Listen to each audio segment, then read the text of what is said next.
Shri N K Premachandran അദ്ദേഹം നടത്തിയ പ്രതികരണത്തിൽ ഉറച്ചു നിൽക്കുകയാണ്. പക്ഷെ അദ്ദേഹം പറഞ്ഞ പ്രതികരണത്തിൽ ചില പ്രശ്നങ്ങളുണ്ട്. ആദ്യം അദ്ദേഹത്തിന്റെ തന്നെ ഈ രണ്ട് പ്രസ്താവനകളിൽ ഇന്നിപ്പോൾ അദ്ദേഹം അതിൽ ഉറച്ചു നിൽക്കുന്നു എന്ന് പറഞ്ഞപ്പോഴുള്ള പ്രതികരണവും ആദ്യത്തെ പ്രതികരണവും നമുക്ക് ഒന്നുകൂടി കേൾക്കാം. ജനുവരി മാസം 2-ാം തീയതിയാണ് ബിന്ദു അമ്മിണിയും കനകദുർഗയും ശബരിമല ചവിട്ടാൻ അല്ലെങ്കിൽ മല ചവിട്ടാനും അതിന് പോലീസ് അകമ്പടിയോടുകൂടി അവിടെ എത്തിച്ചേരുന്ന സ്ഥിതി ഉണ്ടായത്. RSPയുടെ സംസ്ഥാന സെക്രട്ടറി സഖാവ് ഷിബു ബേബി ജോണാണ് ആദ്യമായി ഈ പ്രശ്നം പത്രസമ്മേളനം വിളിച്ചു പറഞ്ഞു. ബറോട്ടയും ബീഫും പോലീസ് ഉദ്യോഗസ്ഥന്മാർ വാങ്ങിക്കൊടുത്ത് കോട്ടയത്ത് പോലീസ് ക്ലബിൽ വാങ്ങിക്കൊടുത്തതിന് ശേഷമാണ് അവരെ മല ചവിട്ടാൻ കൊണ്ടുപോയത് എന്നതിനെ സംബന്ധിച്ച് കൃത്യമായി അദ്ദേഹം പത്രസമ്മേളനത്തിൽ പറഞ്ഞു. 2018 സുപ്രീം കോടതിയുടെ വിധി ഉണ്ടായപ്പോ വിധി പകർപ്പ് കേരള ഗവൺമെന്റിന് ലഭിക്കുന്നതിന് മുമ്പ്, അതിന്റെ പകർപ്പ് ലഭിക്കുന്നതിന് മുമ്പ് 10 മണിക്കൂറിനുള്ളിലാണ് DGP അടക്കമുള്ള കേരളത്തിലെ പോലീസ് ഉദ്യോഗസ്ഥന്മാരെ വിളിച്ചു വരുത്തി യുദ്ധകാലാടിസ്ഥാനത്തിൽ സ്ത്രീകളെ ക്ഷേത്രത്തിൽ പ്രവേശിപ്പിക്കാൻ ആവശ്യമായ നടപടികൾ സ്വീകരിച്ചതും റഹ്ന ഫാത്തിമയും അമ്മിണിയും ബിന്ദു അമ്മിണി ഉൾപ്പെടെയുള്ളവരെ ഞാൻ ഇപ്പോഴും പോലീസ് ഉദ്യോഗസ്ഥന്മാർ പറഞ്ഞറിഞ്ഞത് എന്ന് പറയുവാൻ ആഗ്രഹിക്കുന്നു. പാലായിലെ ഗസ്റ്റ് ഹൌസിൽ കൊണ്ടുവന്ന് ബീഫും പൊറോട്ടയും വാങ്ങിക്കൊടുത്ത് വിശ്വാസത്തെ വികലമാക്കി അതിനുശേഷം പോലീസ് വാനിൽ ആരും കാണാതെ കിടത്തിക്കൊണ്ടുവന്ന് പമ്പയിലെത്തിച്ച് മലകയറ്റാൻ നേതൃത്വം കൊടുത്ത പിണറായി വിജയന്റെ നേതൃത്വത്തിലുള്ള ആഭ്യന്തര വകുപ്പും ആ ഗവൺമെന്റുമാണ്. Sir Joseph N K Premachandran അദ്ദേഹത്തിന്റെ രാഷ്ട്രീയ പ്രസംഗങ്ങളിൽ, അദ്ദേഹത്തിന്റെ സഭാ പ്രസംഗങ്ങളിലൊക്കെ കണിശതയും കൃത്യതയുമുള്ള രാഷ്ട്രീയ നിലപാട്, സ്വന്തം എന്ത് രാഷ്ട്രീയ നിലപാടാണോ ഉള്ളത് അത് വളരെ ആർജവത്തോടു കൂടി പറയുന്ന രാഷ്ട്രീയ നേതാവ് എന്ന നിലയ്ക്കു തന്നെ കണ്ടിട്ടുള്ള ഒരാളാണ് ഇത്രയും കാലം. പക്ഷേ ഈ രണ്ട് പ്രതികരണങ്ങളിൽ അദ്ദേഹത്തിന് വസ്തുതാപരമായ പിശകുകൾ സംഭവിക്കുന്നുണ്ട്. ഒന്ന്, ബിന്ദു അമ്മിണിയും കനകദുർഗയും ആണ് എന്ന് അദ്ദേഹത്തിന് പിന്നീട് തിരിച്ചറിവുണ്ടാകുന്നുണ്ട്. പക്ഷേ ആദ്യം പറഞ്ഞത് രഹന ഫാത്തിമയും ബിന്ദു അമ്മിണിയും എന്നുള്ളതാണ്. കനകദുർഗ മാറി രഹന ഫാത്തിമയാകുന്നതിൽ കൃത്യമായ രാഷ്ട്രീയ സാമുദായിക ഉദ്ദേശ ലക്ഷ്യങ്ങളുണ്ട് എന്നുള്ളതാണ് CPMന്റെ ഒരു വിമർശനം.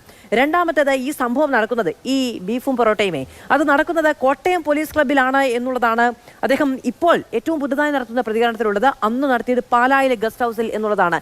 എവിടെ, ആര് എന്നീ അടിസ്ഥാനപരമായ കാര്യങ്ങളിൽ പിശക് പറ്റുന്ന ഒരാൾക്ക് എങ്ങനെയാണ് പറഞ്ഞത് ആർജവത്തോടെ ഉറച്ചു നിൽക്കുന്നു എന്ന് പറയാൻ കഴിയുന്നത്? അല്ല, ഇത് യഥാർത്ഥത്തിൽ ഇത്തരം ചോദ്യങ്ങളുടെ തന്നെ എനിക്ക് മനസ്സിലാവുന്നില്ല. ഇത്തരം ചോദ്യങ്ങളുടെ തന്നെ സാങ്കേതികമായിട്ടുള്ള അതിൻ്റെ ഒരു ലോജിക്ക് എന്താണെന്ന് മനസ്സിലാകുന്നില്ല.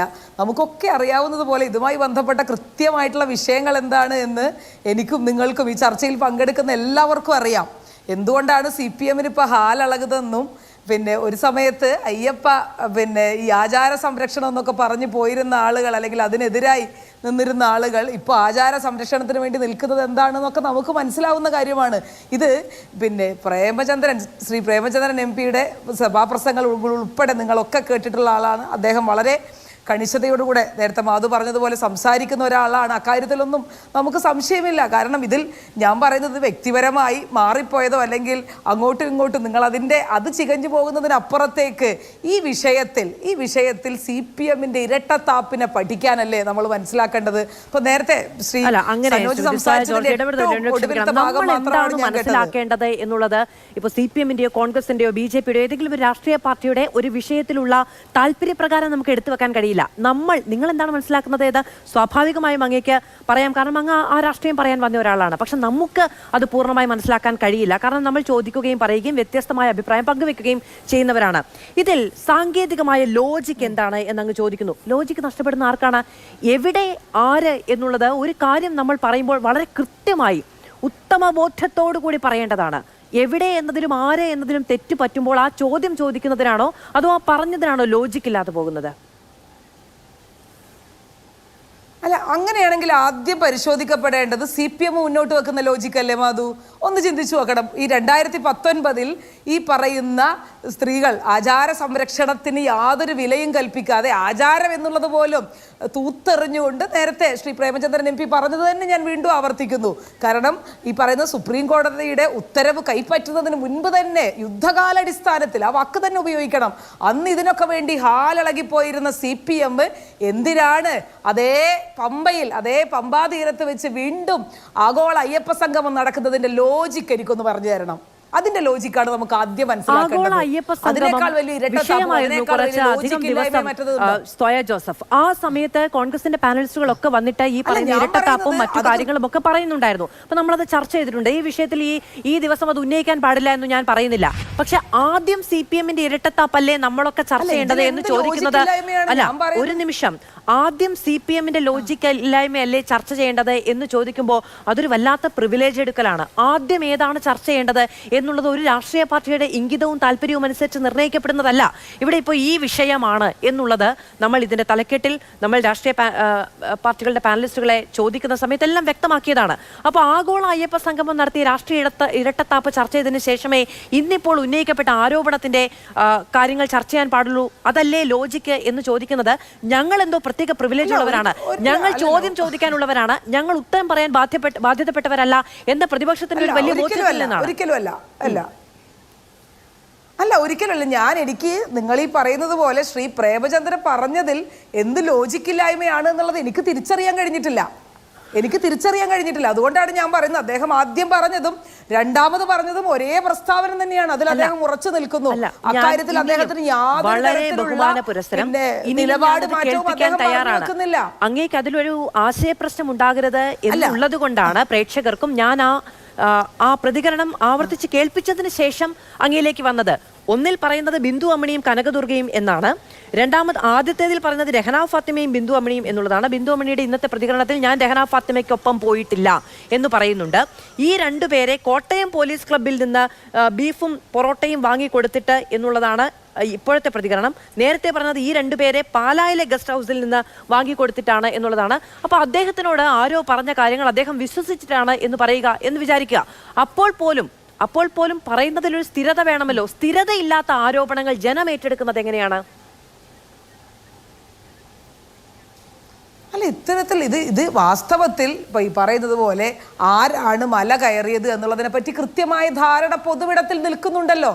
ഒരാൾ പറഞ്ഞ അത്തരമൊരു വാക്കുകളിൽ പറഞ്ഞിട്ടുള്ള പേരുകളിൽ വന്നിട്ടുള്ള ചെറിയ പിശകുകൾ ഒഴിച്ചു കഴിഞ്ഞാൽ പൊതുവിടത്തിൽ നിൽക്കുന്ന ആളുകൾക്കറിയാം ആരാണ് മല ചവിട്ടിയതെന്നും ആരാണ് ഇതുമായി ബന്ധപ്പെട്ട് പോയതെന്നും ഒക്കെയുള്ള കൃത്യമായിട്ടുള്ള ധാരണ ഈ പൊതുവിടത്തിൽ നിൽക്കുന്ന എനിക്കും നിങ്ങൾക്കും ഒക്കെ ഉണ്ട്.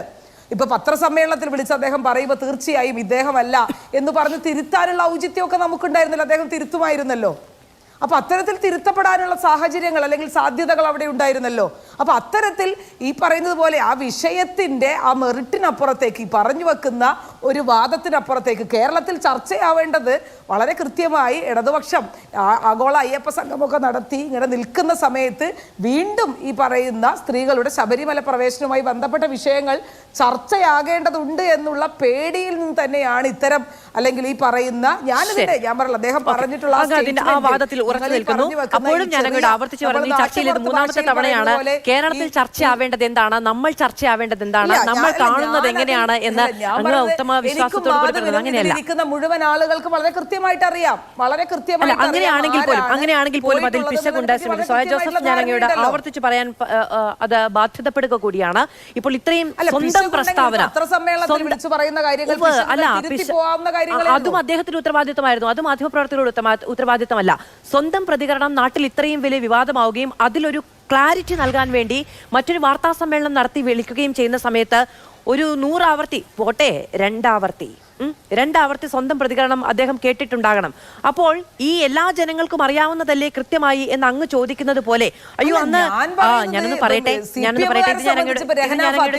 ചോദിക്കുന്നതല്ല ഞാനൊന്ന് പറയട്ടെ ഞാൻ പറഞ്ഞു വന്നതിന്റെ ഏറ്റവും പ്രധാനപ്പെട്ട ഭാഗമാണ് ഞാൻ പറഞ്ഞു വന്നതിന്റെ ഏറ്റവും പ്രധാനപ്പെട്ട ഭാഗമാണ്. അങ്ങനെ സ്വന്തം പ്രതികരണം ഒരു വലിയ വിവാദത്തിന് തിരികൊളുത്തിയിട്ടുണ്ടെങ്കിൽ അതിലൊരു ക്ലാരിറ്റി നൽകാൻ വേണ്ടി ഒരു വാർത്താ സമ്മേളനം വിളിച്ചു ചേർക്കുമ്പോൾ ആ പറഞ്ഞതിൽ ഞാൻ അന്ന് പറഞ്ഞു പോയതിൽ എന്തെങ്കിലും തരത്തിലുള്ള സാങ്കേതികമായ നേരത്തെ അങ്ങ് പറഞ്ഞ ലോജിക്കലായ എന്തെങ്കിലും ഇഷ്യൂ ഉണ്ടായിട്ടുണ്ടോ എന്ന് പരിശോധിക്കാനുള്ള ബാധ്യത ശ്രീ NK പ്രേമചന്ദ്രനാണ്. അന്നപ്പോൾ ഈ പറയുന്ന കനകദുർഗയ്ക്ക് പകരം രഹന ഫാത്തിമ എന്നാണ് ഞാൻ പറഞ്ഞത്.